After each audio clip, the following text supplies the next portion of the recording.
بسم اللہ الرحمن الرحیم۔ مقولات کا بیان ہے۔ مقولہ اس کا لغوی معنی ہے بولی ہوئی بات، اور اصطلاحی معنی ہے وہ چیز کہ جو کسی اور شے پر محمول ہو اور اس کو دوسری شے کے لیے ثابت کیا جائے۔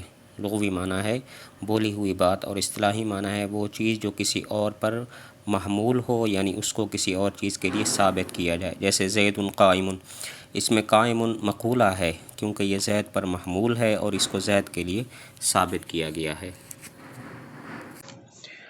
مقولات عشر، ان کو مقولات کہنے کی وجہ تو یہ ہے کہ وہ اجناس عالیہ ہیں اور کلی ہیں اور اپنے ماتحت پر محمول ہوتے ہیں، اس لیے ان کو مقولات کہتے ہیں۔ مقولات عشرہ، ان کو مقولات اس لیے کہتے ہیں کہ یہ اجناس عالیہ ہیں اور کلی ہیں اور اپنے ماتحت پر اس کا مطلب یہ ہے کہ دنیا میں جو بھی چیز موجود ہو تو اس پر ان 10 مقولات میں سے کسی ایک کا حمل اور اطلاق ضروری ہوگا۔ وہ چیز یا تو جوہر ہوگی یا عرض کی کوئی قسم ہوگی، مثلا زمین جوہر ہے، اعداد کم منفصل ہیں، کھڑا ہونا، بیٹھا ہونا وغیرہ وضع ہیں، تو یہ سب کے سب جو ہیں وہ محمول ہیں، اس لیے ان کو مقولات عشر کہتے ہیں۔ مقولات جو ہیں وہ 10 ہیں، ان 10 میں سے ایک جوہر ہے اور باقی 9 عرض ہیں۔ ان 9 کے نام یہ ہیں: کم، کیف، اینا، متى، اضافت، ملک، وضع، فعل اور انفعال۔ مقولات 10 ہیں، ان 10 میں ایک جوہر ہے اور باقی 9 عرض ہیں۔ ان 9 کے نام یہ ہیں: کم، کیف، اینا، متى، اضافت، ملک، وضع، فعل اور انفعال۔ اب ان میں سے ہر ایک کی تعریف پھر بتائی۔ جوہر اس ممکن کو کہتے ہیں جو محل کے بغیر موجود ہو، وہ کسی محل کا محتاج نہ ہو جو اس کو موجود کر سکے۔ جوہر وہ ممکن کہلاتا ہے جو موجود لا فی محل ہو، یعنی کسی محل کے بغیر وہ موجود ہو سکے اور وہ کسی ایسے محل کا محتاج نہ ہو جو اس کو وجود دے، مثلا کپڑا، کتاب، قلم وغیرہ۔ یہ ساری چیزیں جو ہے وہ جواہر ہیں۔ جوہر کا حکم یہ ہے کہ وہ بذات خود متمکن ہوتا ہے، یعنی اپنی جگہ گھیرنے میں، اپنے تحیز میں کسی کے تابع نہیں ہوتا۔ جوہر کا حکم یہ ہے وہ بذات متمکن ہوتا ہے، اپنے تحیز میں، اپنے تمکن میں کسی کا محتاج نہیں ہوتا۔ جوہر کی 2 قسمیں ہیں، مادی اور غیر مادی۔ غیر مادی کو روحانی بھی کہہ سکتے ہیں۔ جوہر مادی وہ جوہر ہے جو غیر مفارق عن المادہ ہو، یعنی مادہ سے جدا نہ ہو۔ اور جوہر مادی 3 چیزیں ہیں: حیولہ، صورت جسمیہ اور صورت نوعیہ۔ جوہر مادی وہ جوہر کہلاتا ہے جو غیر مفارق عن المادہ ہو، مادہ سے جدا نہ ہو، مادی ہو۔ تو یہ 3 چیزیں ہیں: حیولہ، صورت جسمیہ اور صورت نوعیہ۔ جوہر غیر مادی جوہر ہوتا ہے جو مفارق عن المادہ ہو، اس کا مادہ نہ ہو۔ وہ 2 چیزیں ہیں، نفس اور عقل۔ اب نفس اور عقل، ان میں فرق یہ ہے کہ نفس غیر مادی جوہر ہوتا ہے اور اس کا جسم سے جو تعلق ہوتا ہے وہ تدبیر اور تصرف کا ہوتا ہے۔ یہ جو نفس ہے وہ جسم کو پروان چڑھاتا ہے، اس کو گلنے سڑنے سے روکتا ہے اور جسم کے اندر اپنے آرڈر نافذ کرتا ہے۔ عقل بھی غیر مادی ہے، لیکن اس کا جو جسم سے تعلق ہے وہ تدبیر و انتظام اور تصرف والا نہیں ہوتا بلکہ تاثیر والا ہوتا ہے۔ عقل جسم پر اثر انداز ہوتی ہے۔ نفس اور عقل میں فرق یہ ہے کہ نفس غیر مادی جوہر ہے اور اس کا جسم سے تعلق تدبیر اور تصرف والا ہوتا ہے۔ یہ جسم کو گلنے سڑنے سے محفوظ رکھتا ہے اور جسم میں اپنے آرڈر نافذ کرتا ہے۔ عقل بھی غیر مادی ہوتا ہے، لیکن اس کا جسم سے تعلق تدبیر و انتظام والا نہیں ہوتا بلکہ صرف تاثیر والا ہوتا ہے۔ عقل جو ہے وہ جسم پر صرف اثر انداز ہوتی ہے۔ آگے جوہر کے کچھ احکام بیان کیے۔ ایک حکم یہ ہے جوہر دیر تک باقی رہ سکتا ہے، بلکہ اس کا وجود اس کے ختم ہونے تک مسلسل باقی رہتا ہے۔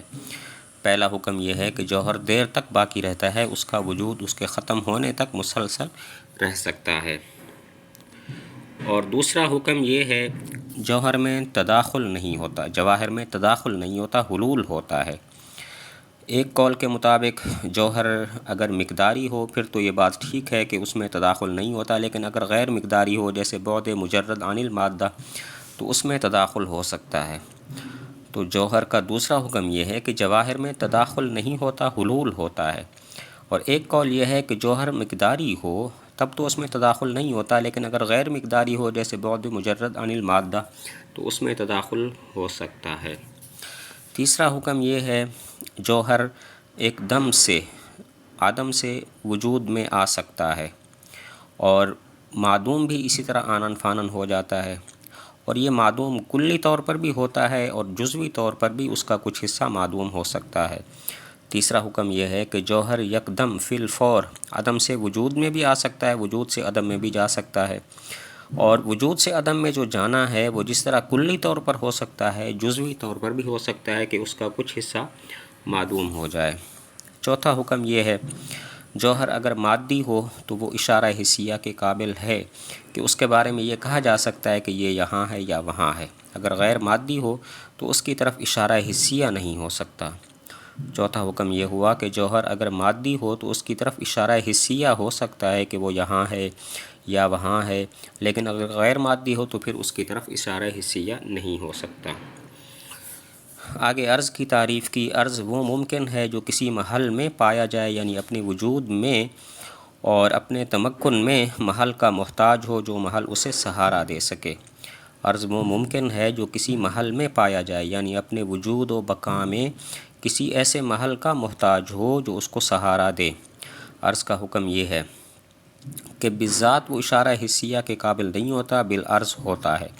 مثلا کپڑے کی سیاہی، کپڑے کی سفیدی۔ اب سیاہی سفیدی عرض ہیں، بالذات تو یہ مشار الیہ نہیں بن سکتے، لیکن کپڑے کے تابع ہوتے ہوئے مشار الیہ بن سکتے ہیں، ان کی طرف اشارہ ہو سکتا ہے۔ عرض کا حکم یہ ہے کہ بالذات یہ اشارہ حسیہ کے قابل نہیں ہوتا، بالعرض ہوتا ہے۔ مثلا کپڑے کی سیاہی ہے، سفیدی۔ اب سیاہی سفیدی عرض ہیں جو بالذات تو مشار الیہ نہیں بن سکتے، لیکن بالعرض کپڑے کے تابع ہوتے ہوئے مشار الیہ بن سکتے ہیں۔ باقی اعراض جو ہیں وہ 9 ہیں، اور ان کے نام تو پہلے گزر چکے، اب ان میں سے ہر ایک کی پھر تعریف بتاتے ہیں۔ پہلا کم ہے۔ کم وہ عرض ہے جو بالذات قابل تقسیم ہو، یعنی اس میں اجزاء اور حصے فرض کرنا ممکن ہو۔ کم وہ عرض ہے جو بالذات قابل تقسیم ہو، اس کے اجزاء اور حصے فرض کیے جا سکتے ہوں۔ کم کی 2 قسمیں ہیں، کم متصل اور کم منفصل۔ کم متصل وہ ہوتا ہے جس کے اجزاء مفروضہ کے درمیان کوئی حد مشترک ہو۔ مثلا خط کو 2 برابر حصوں میں تقسیم کریں تو بیچ میں ایک نقطہ ہوگا، وہ نقطہ حد مشترک ہوگا، وہ خط کے ایک حصے کا منتہا ہوگا اور دوسرے حصے کا مبدا ہوگا۔ تو خط کم کی تعریف یہ ہوئی کہ کم وہ ہے جو جس کے اجزاء مفروضہ کے درمیان کوئی حد مشترک ہو۔ مثلا اگر خط کو 2 برابر حصوں میں تقسیم کر دیں تو بیچ میں ایک نقطہ ہوگا، وہ حد مشترک ہوگا جو خط کے ایک حصہ کا منتہا ہوگا اور دوسرے حصے کا مبدا ہوگا۔ کم متصل 2 چیزیں ہیں، مقدار اور زمانہ۔ مقدار وہ کم متصل ہے جس کے اجزاء بیک وقت موجود ہوں۔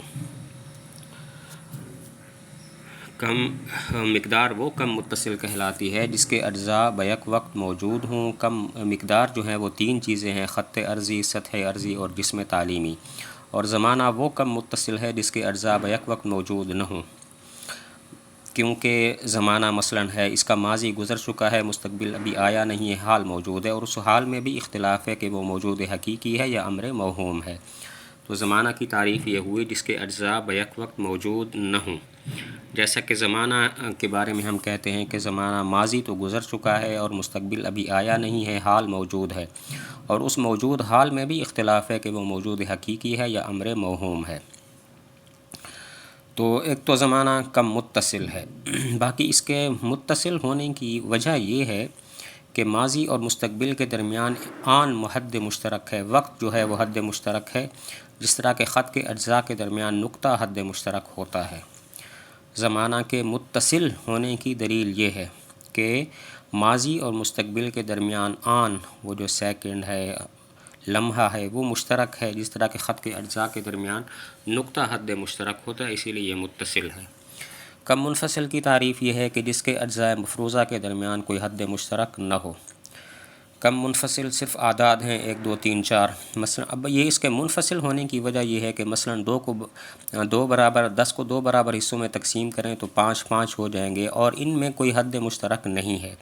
کوئی ایسا عدد نہیں ہے کہ جس کے بارے میں ہم یہ کہیں یہ پہلے 5 اور آخری 5 کے درمیان مشترک ہے۔